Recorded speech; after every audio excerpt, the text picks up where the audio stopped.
Então vamos lá, mais um estudo aí, mais um capítulo 16, sobre as boas obras.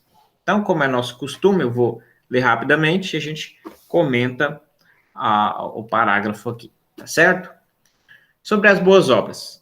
As boas obras são somente aquelas que Deus ordenou em sua palavra, e não as que, sem a autoridade dela, são realizadas por homens movidos por um zelo cego ou sob qualquer outro pretexto de boa intenção. Então aqui é interessante o seguinte: o que são, para a gente também não desviar, né, a atenção. Às vezes a gente tem a ideia de que boas obras é atravessar a velhinha ali no sinal, ajudar, né, a velhinha a atravessar o sinal. Tá certo, a gente pode dizer que são coisas boas. Mas o contexto que a gente está falando aqui, de boas obras, a gente tem que definir o que é isso. Então, a ideia de boas obras não é apenas o que eu penso, o que eu imagino. Boa obra é eu capinar um quintal, porque vai limpar e etc. Mas a gente está falando mais em termos também espirituais aqui, né? E as boas obras são aquilo que Deus está revelando na sua palavra. É aquilo que Deus está requerendo do homem. É aquilo que Deus deseja que o homem pratique. Então, isso são boas obras. Não simplesmente o que o homem pensa ou o que o homem inventa. Então, tem um sentido positivo. O que são boas obras? É o que Deus deseja, requer e determina em sua palavra. Tá certo? E o que não são boas obras, né? O lado negativo. Coisas que às vezes os homens inventam. E às vezes são movidos por zelo cego, aqui num contexto mais espiritual, né? Por zelo cego, ou qualquer outro pretexto de boa intenção. Então, às vezes as coisas têm um pretexto de boa intenção, não é isso? Mas isso não tem nada a ver com as boas obras que a Bíblia, que o Senhor está requerendo. Tá certo? Miqueias 6:8. Vamos ler alguns textos aqui. Miqueias 6:8. Miqueias, cadê o Miqueias na minha Bíblia? Miqueias 6:8. Está escrito o seguinte. Esse é um texto muito interessante. Ele já mostrou a você o que é bom. E o que o Senhor pede de você? Que pratique a justiça, ame a misericórdia e ande humildemente com o Senhor. Claro que são termos mais genéricos aqui, né? Mas o que é o que o Senhor quer de você? O que são boas obras? É o que o Senhor quer de você. O que o Senhor quer de você? Pratique a justiça, ame a misericórdia e ande humildemente com o Senhor. Depois tem o texto de Hebreus 13:21. Vamos ver o que está lá em Hebreus 13:21, rapidamente. Hebreus, Tiago, Pedro, cadê? Hebreus 13:21. Está escrito o seguinte. Vou ler o 20 para ter o contexto. Ora, o Deus da paz, que tornou a trazer dentre os mortos o nosso Senhor Jesus, o grande pastor das ovelhas, pelo sangue da eterna aliança, aperfeiçoe vocês em todo bem, para que possam fazer a vontade dele. Que ele opere em nós o que é agradável diante dele, por meio de Jesus Cristo, a quem seja glória para todos sempre. O que são boas obras?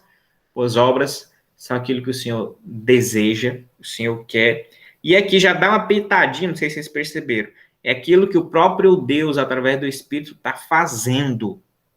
Né? Tem uma pitadinha que já... Nós vamos comentar isso mais para frente. Mas ele já fala isso, ó, que Deus aperfeiçoe vocês em todo bem, para que vocês possam fazer a vontade dele. Que ele opere em nós o que é agradável diante dele. Olha só que interessante. Deus opera em nós o que é agradável para ele. Não sou eu que simplesmente vou fazer o bem agora, vou fazer boas obras. Deus opera em nós o que é agradável para ele. Tá certo? Deixa eu ver mais um texto aqui, Romanos 12, 2, está escrito o seguinte: e não vivam conforme os padrões desse mundo, mas deixem que Deus transforme vocês pela renovação da mente, para que vocês possam experimentar qual é a boa, agradável e perfeita vontade de Deus. E assim sucessivamente. Tá certo? Então, as boas obras que Deus ordenou na sua as boas obras que a gente tem que pensar são aquilo que Deus fez e falou na sua palavra. Tá certo? E a gente tem que tomar cuidado, então, com o que Deus não falou. E às vezes parte de um zelo cego. Ou sobre qualquer outro pretexto e boa intenção. A gente tem que tomar muito cuidado, porque de boa intenção, é o que o ditado diz, né? De boa intenção, o inferno está cheio. Então a gente vai ver algumas coisas que nos alerta a ter cuidado, né? Porque às vezes até um zelo cego pode esconder algo terrível e não é boa obra de Deus, né? Mateus 15, vou ler rapidamente aqui, Mateus 15, 9 diz o seguinte, Mateus 15, versículo 9. Em vão me adoram, ensinando doutrinas que são preceitos humanos.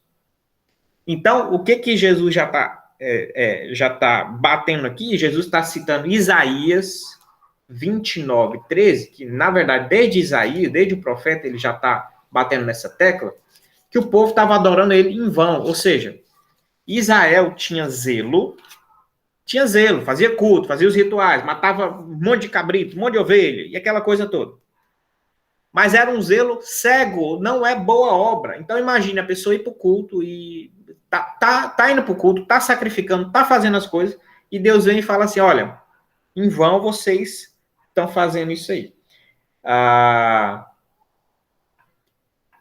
Vem de Isaías 29, 13, está escrito o seguinte, o Senhor diz, isso é bem pesada a crítica do Senhor para com Israel, né? O Senhor disse, visto que esse povo se aproxima de mim, e com sua boca e com seus lábios me honra, mas o seu coração está longe de mim. E o seu temor para comigo consiste só em mandamentos ensinados por homens. Isso não é boa obra. Mandamentos ensinados por homens. Isso não é boa obra. Continuarei a fazer obra maravilhosa no meio desse povo. Sim, farei a obra maravilhosa, um prodígio, e assim vai. Mas o Senhor diz, esse povo está com problema, porque eles se aproximam de mim, mas a sua boca fala, os seus lábios me honram. Olha que interessante. Os lábios honram o Senhor. A boca fala, eles se aproximam. Mas o seu temor para comigo só consiste em mandamentos ensinados por homens. Aí não vale, aí não é boa obra. Não tem nada a ver com as boas obras. Então, acontecia muito isso, só um exemplo, né? Acontecia muito isso a nossa referência aos judeus, né? Eles tinham muito zelo. Tem algumas partes, eu acho que é Romanos 10, 2, deixa eu ver aqui rapidamente, que diz, o apóstolo diz, olha, eles têm muito zelo, eles são zelosos, eles tiram o dízimo da hortelã e do cominho. Mas falta, meu amigo, falta o que é, de fato, o que Deus quer. Aqui, ó. Romanos 10, 2. Porque dou testemunho a favor deles, de que tem zelo por Deus, porém não com entendimento. Tem zelo por Deus, mas não tem entendimento. Então não é boa obra. Tá entendendo como é delicado, como é sutil? Boa obra é o que Deus quer. Então, por isso, nesse sentido, atravessar uma velhinha, às vezes não está nesse contexto que a gente está falando de contexto espiritual e o que o Senhor deseja. Porque você pode atravessar uma velhinha e não está fazendo nada que agrade a Deus. Porque não está no contexto de que o Senhor deseja, contexto do coração, da motivação, da intenção, já de uma vida que quer glorificar Deus. Tá certo? Porque Deus está recriminando coisas até, entre aspas, espiritualmente até mais superiores do que atravessar uma velhinha, que é a pessoa ir cultuar a pessoa honrá-lo com os lábios, a pessoa sacrificar, fazer os rituais que o Senhor estava previsto, mas não estava fazendo o que ele queria, mas conforme mandamentos de homens. Então você pode atravessar uma velhinha conforme mandamento de homens. Diz no Código Civil, diz não sei aonde. É um preceito ético, humano, geral, que você atravessa a velhinha na rua. Beleza. Mas isso é muito longe ainda de um agir espiritual de boas obras. Agora você faz no contexto correto, com a motivação. É claro que boas obras inclui também você fazer isso. Certo? Mas o nosso contexto aqui a gente tem que entender coisas maiores que estão diante da vontade de Deus, que são reveladas, que não partem e no âmbito espiritual, não são doutrinas de homens, não parte simplesmente de um zelo humano, um zelo cego. Tá certo? Vocês querem ver uma coisa de boa intenção, né? Vamos dizer assim, boa intenção, o inferno está cheio. Vocês querem ver uma boa intenção que para Deus não serviu de nada? 1 Samuel, capítulo 15, versículo 21 até o 23. Está escrito o seguinte, ó. 1 Samuel 15, 21, 23.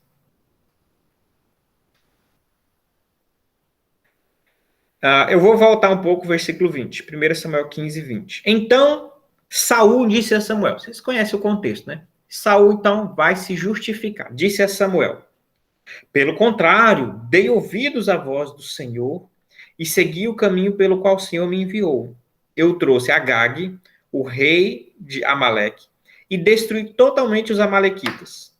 Mas o povo pegou do despojo ovelhas e bois, o melhor que estava destinado à destruição, para oferecer ao Senhor, o seu Deus, em Gilgal. Porém, Samuel disse: será que o Senhor tem mais prazer em holocaustos e sacrifícios do que obedecer à sua palavra?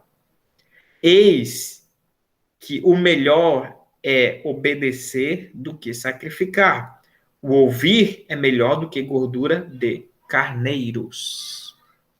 Então, o que é boas intenções aqui? Samuel falou para Saul: Saul, o Senhor deseja que você vá naquela terra, aquela terra ruim, homens maus e etc, etc. Vai lá e você, é uma guerra, é uma batalha, e você deve destruir tudo. E destrua tudo, inclusive o gado, inclusive os animais, inclusive você deve matar o rei e uma série de outras coisas. O que acontece? Samuel dá essa ordem, né? Saul vai para a batalha, tal, tal. Depois Samuel vem se encontrar com Saul e de repente o rei está vivo e tem um monte de gado, um monte de coisa que eles pegaram do inimigo. Ou seja, não ouviu a palavra, a voz, o mandamento direto de Deus. Mas ele estava cheio de, entre aspas, boas intenções. Então, olha a cara do camarada. Samuel chega para Saul e fala: o que está acontecendo? Você desobedeceu a voz de Deus. E aí Saul diz a Samuel: olha como é bem típico do ser humano e até do ser humano moderno. Pelo contrário, Samuel, eu dei ouvidos à voz do Senhor e segui pelo caminho que o Senhor enviou. Você que está errado, você é um profetinha de meia tigela, eu sou o rei de Saul. Você está errado, Senhor. Quem é você?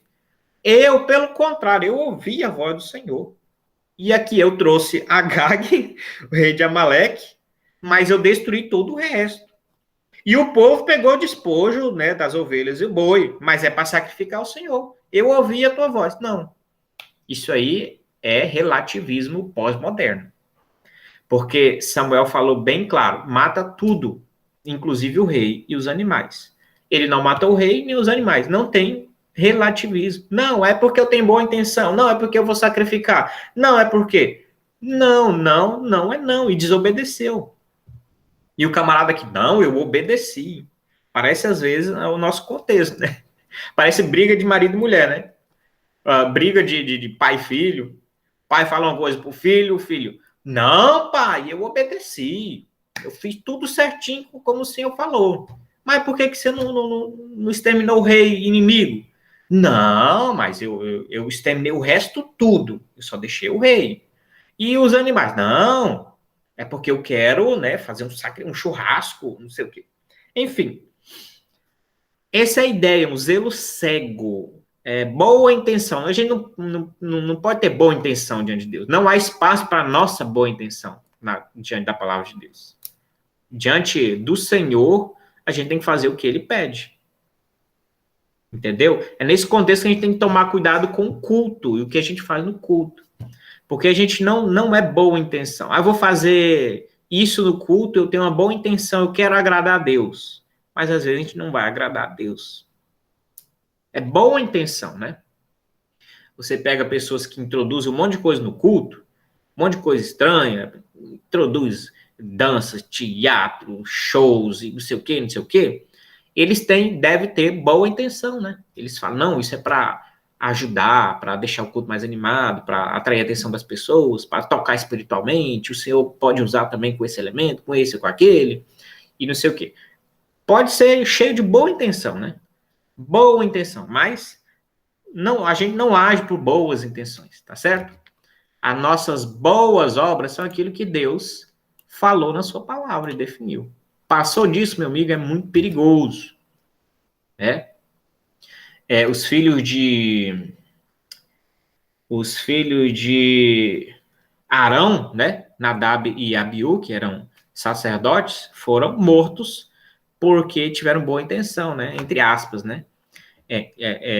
Colocaram, né? Acenderam e trouxeram fogo estranho para o altar. É um texto assim que você olha e você fala assim, nossa, como foi até fulminante, não é isso? Uma boa intenção, vamos lá. Por que tem que ser com a brasa que tá lá? Por que tem... Não, vou puxar um isqueiro bique aqui, é mais rápido, mais fácil. Pronto, a gente acende aqui. Só uma ilustração, é claro, né? E aí, morreram, entendeu?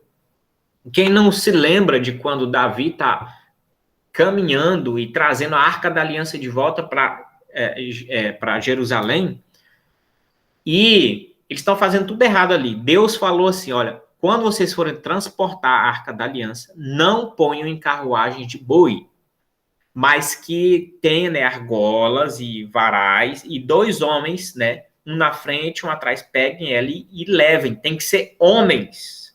E é claro que Deus tem toda a sua ideia e toda a sua lógica por trás disso. Uma delas, bem claramente, é justamente 2 homens, o carregar vai ser mais seguro, vai evitar de cair, vai ter mais segurança, mais reverência naquele momento, aquele instrumento religioso. Aí o que o pessoal faz? Vamos pegar uma carroça aí qualquer, joga o negócio em cima, amarra, e carroça vai, carroça vem, buraco vai, buraco vem, o negócio batendo, bate, deve ter estragado, arranhado, tratado com menosprezo, e o negócio, de repente, vai cair. Olha só, e o negócio vai cair, bateu num buraco, os bichos lá ficaram alguma coisa estressado, e o negócio, e a arca vai cair no chão, usar, cheio de boa intenção, pula, dá aquele pulo olímpico, eu não vou deixar essa arca cair no chão, eu vou segurá-la, eu vou guardá-la, eu vou resguardar, e ela não vai se quebrar, e quando ele toca na arca, ele morre. Porque a gente não vive por boa intenção, a gente vive por obediência. O Senhor falou que só toca na arca quem for sacerdote. Então, tudo errado, a gente faz tudo errado, mas a gente está cheio de boa intenção. A gente, às vezes, tá cheio de boa intenção. Né? Então, isso aí é um problema. Eu estou com um comentário aqui, deixa eu ver se eu acho aqui. O autor, vou até indicar para vocês, chegou na igreja, só que tem poucos, tá? Esse aqui é o comentário, uma exposição moderna da Confissão de Fé Batista de 1689, um comentário muito bom, tá bom? Na igreja a gente tem, eu acho que 3 unidades, tá bom? Depois, se vocês quiserem informações, mas é um comentário excelente, tá certo? Então, eu lembro que eu li aqui uma parte que ele comenta justamente isso, das nossas boas intenções, das nossas desculpas, não é isso? Então, deixa eu ver aqui. Deixa eu ver se eu acho aqui agora. Aqui, ó. Toque que ele comenta. Dentre outras coisas, né? Quantas vezes os obreiros cristãos têm justificado a sua ausência prolongada de suas famílias e o não cumprimento dos seus deveres familiares ou paternais mais básicos, alegando a boa obra de ser um missionário ou um evangelista. Então, ele dá uma forçada que até nos obreiros, não é isso? Porque uma coisa não pode anular a outra, né? Você não pode, por boas intenções, né? Boas intenções aqui. Eu estou justificando. Por que eu estou sendo falho com minha família, com minha casa, com meus filhos, com meu lar? Não, porque eu estou sendo um evangelista. E desde quando Deus mandou você ir para a obra em detrimento de sua família? Entendeu? E assim sucessivamente. Ele, então, mostra justamente, de certa forma, uma cegueira espiritual, que a gente usa algumas desculpas e supondo ainda estar fazendo a obra de Deus. Tá certo? Então, boas obras é o que Deus ordenou e não é o que a gente, os homens e as nossas intenções almejam. Tá certo? Vamos lá, e tem 2 aqui. Essas boas obras feitas em obediência aos mandamentos de Deus são os frutos e as evidências de uma fé viva e verdadeira. Então, são o quê? Evidências de fé viva e verdadeira. Tá bom? Converteu, tal. Então, as evidências, as boas obras, são os frutos. E por elas os crentes manifestam. Aí, o que acontece com as boas obras? Por elas os crentes manifestam gratidão. O que mais acontece? Fortalece a sua confiança, edifica os seus irmãos, adornam a profissão do evangelho, fazem calar os adversários e glorificam a Deus, de cuja feitura são criados em Cristo Jesus para isso mesmo, a fim de que, tendo o seu fruto para a santificação, eles possam ter por fim a vida eterna. Certo? Então, olha que maravilha. Frutos de uma fé verdadeira, evidências de uma fé verdadeira. O cristão, de fato, deve, é necessário. É a face da outra moeda. Da fé é a obra. Né? Tiago 2, 18 e 22, ele vai falar que a fé sem obra é morta. Tá certo? Não há como você falar que tem fé, que crê em Deus e não ter boas obras, mas as boas obras que a gente falou, da palavra, motivadas com a motivação certa, com a perspectiva certa, conforme Deus mandou. Então, não há como ter fé sem ter obras. Pelo fruto conhecereis a árvore, é o que dizia Jesus. Não é isso? A fé sem obra é morta. E o que a fé produz? O que a fé faz? O que é interessante para a fé? Deixa eu ver aqui. Deixa eu ver aqui se eu tenho um comentário aqui. Então, o que ela produz? Tem uma vasta classificação aqui de coisas que são boas, não é isso? Para a fé. Por exemplo, por elas o crente mostra gratidão, fortalece a confiança, não é isso? E etc, etc, etc. Então, o autor, ele mostra o seguinte, a importância da fé. Nessa primeira parte aqui, ele diz que ela é importante por causa do testemunho, e é o que a gente acabou de ver, certo? O autor, então, comenta assim, qual a importância da boa fé? É devido ao seu testemunho, né? As boas obras são úteis porque são o fruto e as provas de uma fé viva. Né? Através dessa afirmação, os nossos antepassados batistas buscaram se certificar de que compreendemos que o contexto em que devemos pensar nos benefícios das boas obras é o contexto da graça evangélica e não do mérito legal. A graça evangélica, elas são frutos da fé, que é um contexto já do período da graça, né? Vamos dizer assim, da aliança, da nova aliança. Então, o benefício dela, primeiro, da fé, é o testemunho, né? Você está dando testemunho, benefício das boas obras, desculpa, É o testemunho, não é isso? Testemunho. A sua fé é verdadeira, ela está tendo obras. Então, testemunho. Depois, resultados, não é isso? Olha quantos resultados, a importância das boas obras, ó. Resultado, primeiro, manifesta gratidão, né? Você é uma pessoa grata a Deus, as suas obras vão falar isso. Na verdade, é um fundamento muito interessante, que a gente não faz obra para alcançar alguma coisa. A gente faz obra em gratidão ao que a gente já recebeu de graça, pela graça de Deus. Então a gente não corre buscando um troféu. A gente não corre uma maratona buscando um troféu. A gente corre a maratona com o troféu debaixo do braço em agradecimento, em demonstração de felicidade e gratidão. Essa é a perspectiva correta. Entendeu? A gente não faz novena, campanha, oração, círculo, buscando coisas, buscando algumas coisas. Mas a gente faz e exerce as nossas boas obras, aquilo que Deus deseja, a oração, a leitura, a devoção, o louvor a Deus, o culto, o tratamento com os outros, tudo isso em gratidão pelo que o Senhor tem feito. Tá certo? E tem um texto aqui, Salmo 116 também, falando da gratidão, Salmo 116, 12, vou ler rapidamente aqui. Salmo 116, 12 diz o seguinte, 12 e 13.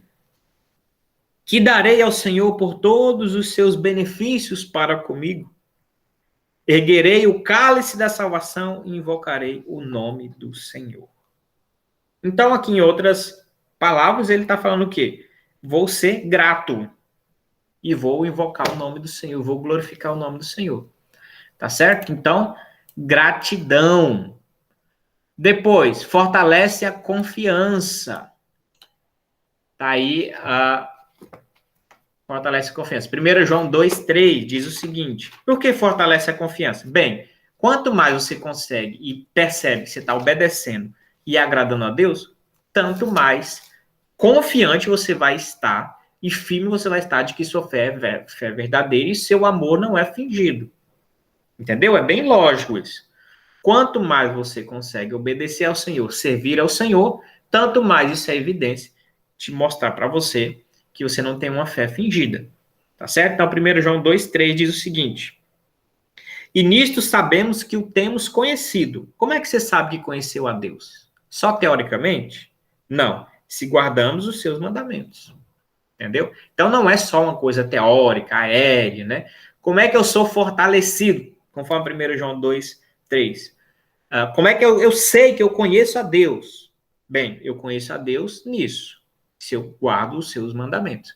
Guardar os seus mandamentos são coisas práticas, são obras. Perdoar é uma obra, é um mandamento. Honrar pai e mãe são obras e são mandamentos.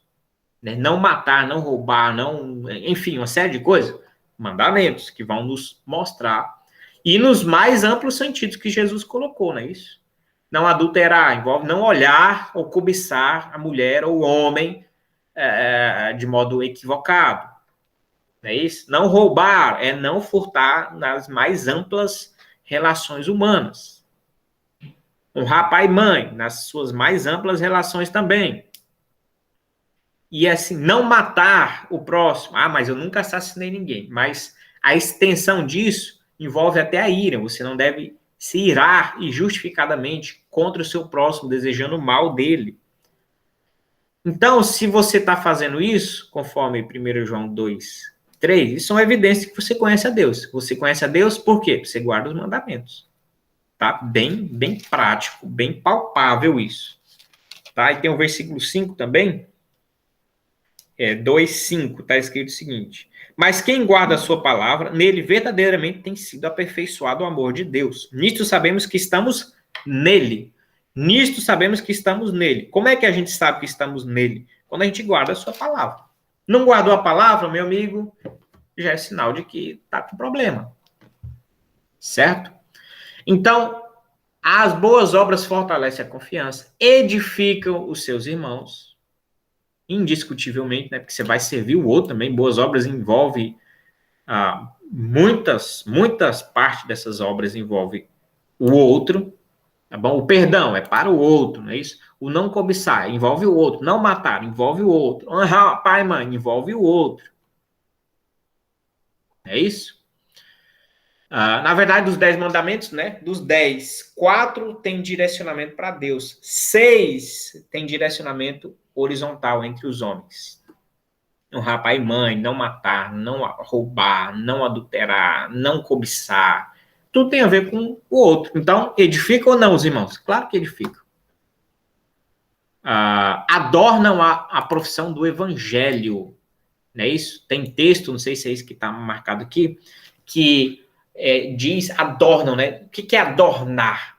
É enfeitar, é embelezar, é deixar bonito, é colocar uma roupa, né? Então, o que é adornar o evangelho? É deixar ele belo, né? Para o mundo olhar e cada vez mais ver a beleza desse evangelho. Porque não vai ser um evangelho só de falar, mas de agir. Né? Tem texto que diz assim que a gente vai calar o opositor pelas boas obras. Naquilo que eles forem nos acusar, não é isso? Eles vão ser envergonhados. Por quê? Por causa do nosso procedimento irrepreensível. E aí o evangelho é adornado. Ao invés do que a gente vê muitas vezes, um evangelho estilhaçado, né?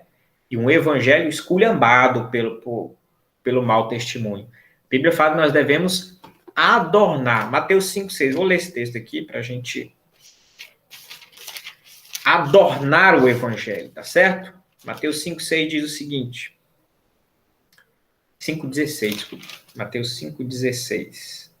Assim também brilhe a luz de vocês diante dos outros, para que vejam as boas obras que vocês fazem e glorifique o Pai de vocês que está nos céus. Se adornar o evangelho, para que os outros vejam em vocês as boas obras do Pai e glorifique ao Pai, não é isso, que está nos céus. Estão vendo a importância das boas obras? Fazem calar os adversários, isso eu já comentei, né? Fazem calar os adversários e glorificam a Deus.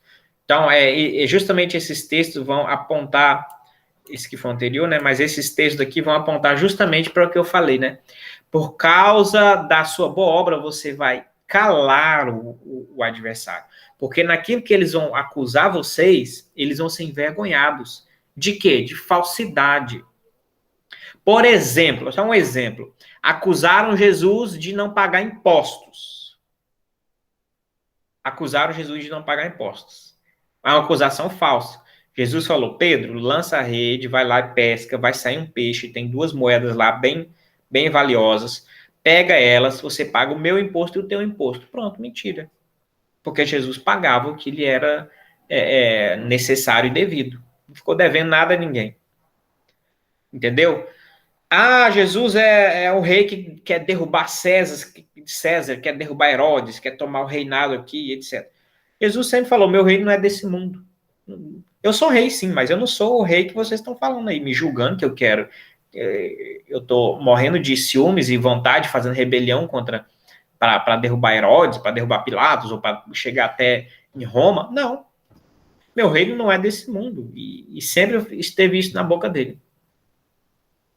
Certo? Então, naquilo que acusam vocês, é justamente aquilo que vão, vamos dizer assim, ser envergonhados por causa das boas obras. Tá certo? Vamos lá. De cuja feitura são criados em Cristo Jesus. Nós somos criados em Cristo Jesus justamente para isso mesmo, tá, meus irmãos? Para isso mesmo. Se a gente não estiver vivendo para fazer boas obras, também tem alguma coisa errada.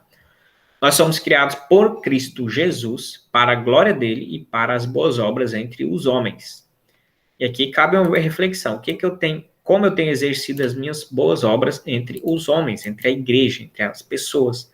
Nós devemos ser luz no mundo. Como é que eu tenho sido luz lá fora? Tá certo? A fim de que, tendo o seu fruto para a santificação, eles possam ter a vida eterna. Vamos para a próxima aqui, item 3. Sua capacidade de fazer boas obras não é de modo algum dos próprios crentes. Isso aqui é interessante. Ó. Ih, pastor, agora pegou, hein? Eu pensei que eu que fazia as coisas. Mas provém totalmente do Espírito de Cristo. É o Espírito Santo, meus irmãos, que capacita. Só um texto para ficar bem nítido isso. Mas o fruto do Espírito é amor, alegria, paz, longanimidade, benignidade, bondade, fidelidade, mansidão, domínio próprio.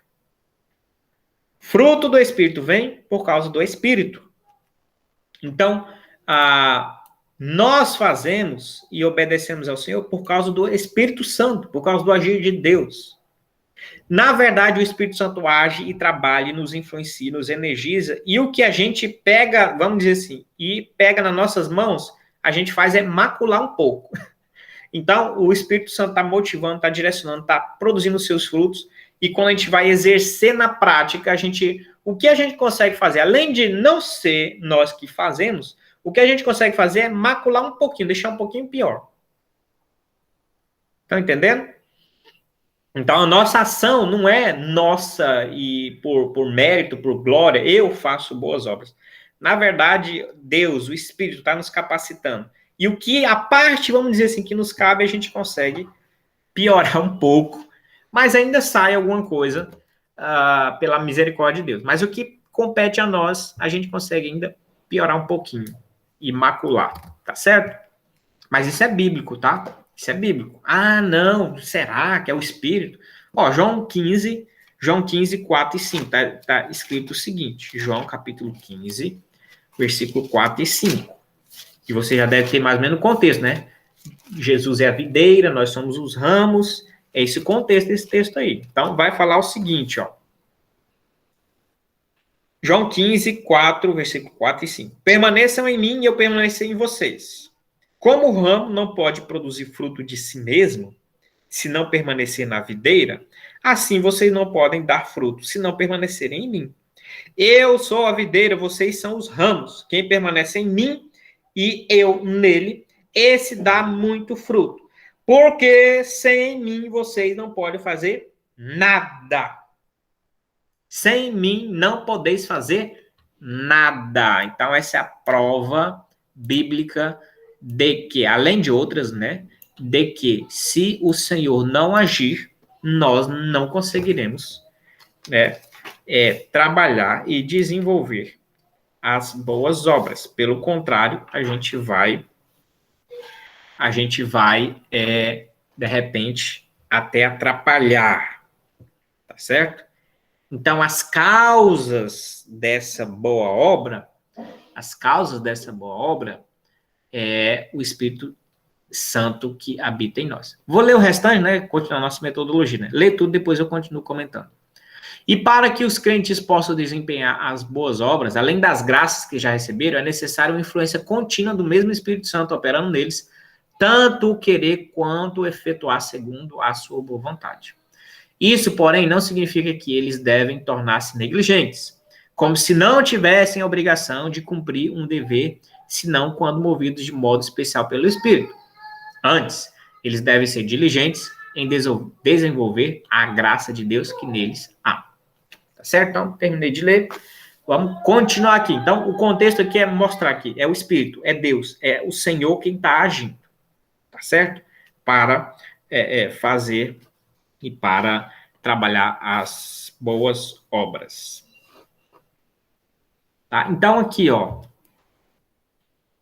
E para que os crentes possam desempenhar as boas obras, além das graças que já receberam, é necessário uma influência contínua do mesmo Espírito, operando neles tanto o querer, isso é bem uma linguagem bíblica, tá? Tanto o querer como o efetuar. Tanto o querer como o efetuar. Segundo a sua boa vontade. Isso é um texto bíblico, né? Filipenses 2:13. O Senhor é quem opera tanto querer quanto efetuar, segundo a sua boa vontade, né? Filipenses 2:13, está escrito o seguinte, vou ler aqui. Efésios, Filipenses. Tem um lugar errado aqui. Filipenses 2:13. Porque Deus é quem efetua em vocês tanto o querer como o realizar segundo a sua boa vontade. É? Deus é quem opera tanto o querer quanto o efetuar. Tá certo? Então, quem é que potencializa, energiza? Quem é que faz, executa de fato? De quem é o mérito? É sempre de Deus, é sempre do Espírito Santo. Ah, mas então eu vou cruzar os braços. Se é Deus que faz tudo, se é Deus. Não, aí a confissão justamente vai vacinar contra isso. Apesar de não ser você, porque você não vai ter condição, ela fala para nós não sermos negligentes. E o Senhor fala assim: saiba que você não tem poder e condições, mas você deve agir com submissão, reverência e tentar, né, executar suas responsabilidades bíblicas, tá certo? Confiando no Espírito Santo. Mas você não deve simplesmente cruzar os braços. Mas você deve trabalhar e agir e tentar. Essa é a ideia bíblica, né? Isso, porém, não significa que eles devem tornar-se negligentes. Ah, é tudo Deus, Deus que faz, Deus que não sei o quê. Então, eu não faço nada e o que eu faço ainda mancha, ainda suja a obra, então eu não vou ficar quieto. Não.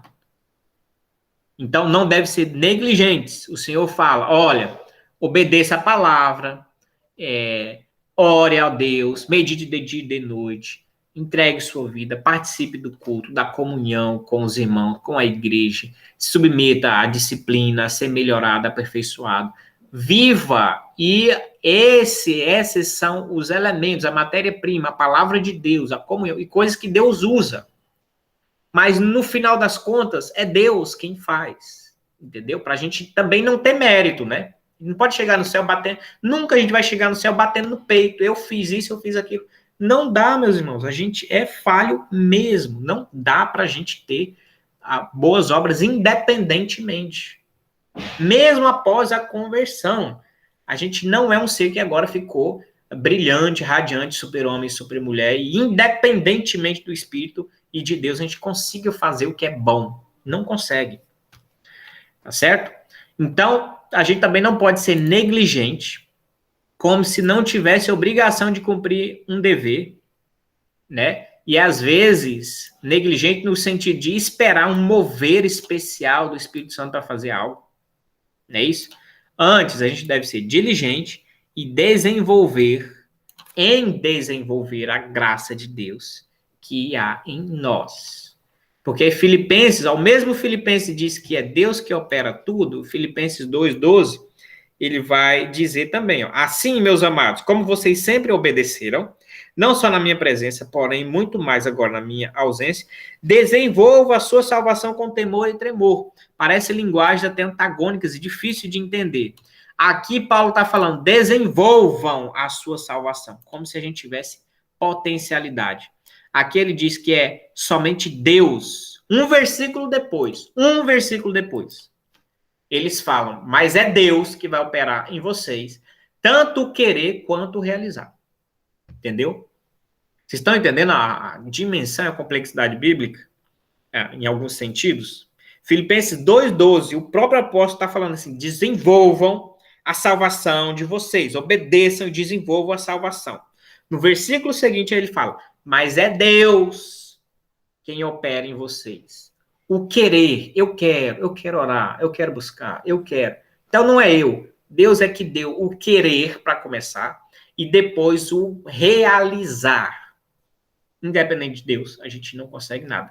Então, viva na perspectiva de que você tem que desenvolver a sua salvação. Você vai trabalhar, você vai obedecer, você vai buscar, você vai obedecer a Bíblia e os mandamentos, etc. Mas pule para o versículo seguinte e saiba com certeza de que quando você quiser alguma coisa, já é ação de Deus. Hoje eu vou ler a Bíblia. Então já não parte do Vladimir, da minha essência. Já parte do querer de Deus. Deus está me dando o querer, o desejo e depois o realizar. Certo? Então sempre essa considerando essas duas esferas, né? O homem tendo a sua responsabilidade, a gente não tira a responsabilidade do homem, mas entendo que sempre, em última instância, é Deus. É Deus quem faz, é Deus quem opera, e o mérito é de Deus. Tá certo?